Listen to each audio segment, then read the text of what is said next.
Hi friends, welcome to பூவி சமையல். ஒரே மாதிரி தக்காளி குழம்பு வைக்காம வேற மாதிரி வச்சோம்னா வீட்டில் இருக்கவங்க விரும்பி டின்னர் சாப்பிடுவாங்க. இன்னைக்கு நம்ம கிச்சன்ல தக்காளி குழம்பு தான் செஞ்சு காட்ட போறோம். ஒரு பேன்ல 1 டேபிள் ஸ்பூன் ஆயில் விட்டு 1 டீஸ்பூன் சீரகம், 1 டேபிள் ஸ்பூன் வர கொத்தமல்லி சேர்த்துக்கோங்க. சீரகமும் வர கொத்தமல்லியும் நல்லா பொரிஞ்சு வரணும். அது கூட 5-6 பல் பூண்டு, 4 வரமிளகாய், எங்களுக்கு காரம் கம்மியா இருந்தா போதும்னு சொல்லி 2 காஷ்மீரி மிளகாய் சேர்த்திருக்கேன். கூடவே ஒரு பெரிய வெங்காயம் வெட்டி சேர்த்துக்கோங்க. கூடவே 1/2 டீஸ்பூன் உப்பு சேர்த்து வெங்காயத்தை வணக்கிக்கோங்க.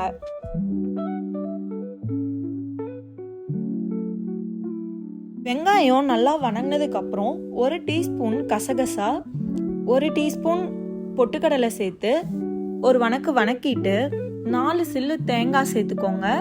தேங்காய் போட்டு ஒரு கிளறி விட்டு அடுப்பை ஆஃப் பண்ணிட்டு இந்த மிக்சரை ஆற வச்சுக்கோங்க.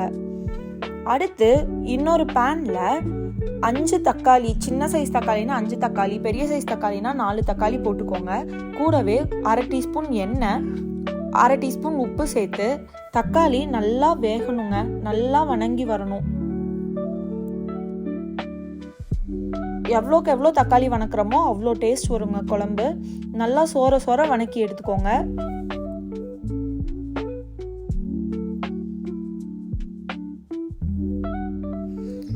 இந்த மாதிரி தக்காளி நல்லா மசிஞ்சு வந்ததும் மிக்ஸி ஜாருக்கு டிரான்ஸ்ஃபர் பண்ணிக்கோங்க.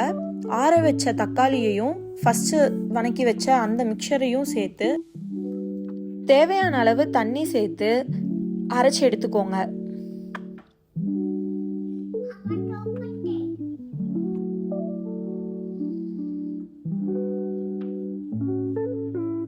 இந்த மாதிரி கன்சிஸ்டன்சியில் அரைச்சி எடுத்துக்கிட்டு வடை சட்டியில் 1 ஸ்பூன் எண்ணெய் விட்டு கடுகு 1 டீஸ்பூன் போட்டுக்கோங்க. கடுகு நல்லா பொரிஞ்சு வந்ததுக்கப்புறம் பொடியாக நறுக்கியிருக்க வெங்காயம் சேர்த்து 1 வரமிளகாய் சேர்த்துக்கோங்க.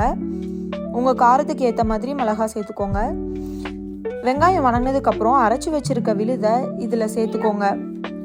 ஒரு 3-4 நிமிஷம் மீடியம் ஃப்ளேமில் வச்சு கிளறி விடுங்க. அதுக்கப்புறம் தேவையான அளவு தண்ணீர் சேர்த்துக்கோங்க. நான் 3 கப் தண்ணீர் சேர்த்துருக்கேங்க. நல்லா கிளறி விட்டு கொதிக்க வைங்க.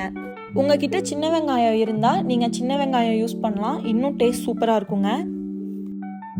10 நிமிஷத்துக்கு அப்புறம் குழம்பு நமக்கு ரெடி ஆயிடுச்சுங்க. இடையில கிளறி விட்டுக்கோங்க, இல்லாட்டி அடி பிடிச்சிரும். உங்களுக்கு தேவையான கன்சிஸ்டன்சி வந்ததுக்கப்புறம் கொத்தமல்லி தழை தூவி இறக்கிடுங்க. நம்மளோட தக்காளி குழம்பு சூப்பராக ரெடி ஆயிடுச்சு. கண்டிப்பாக ட்ரை பண்ணி பாருங்கள். திரும்ப வீட்டில் கேட்பாங்க, அவங்களே செய்ய சொல்லுவாங்க. ட்ரை பண்ணி பார்த்துட்டு கமெண்ட் செக்ஷனில் சொல்லுங்கள். இட்லி, தோசை, சாதத்து கூடயும் இது நல்லா செட் ஆகும். இந்த மாதிரி ரெசிபிஸ் வேணும்னா சேனலை மறக்காமல் சப்ஸ்கிரைப் பண்ணிக்கோங்க.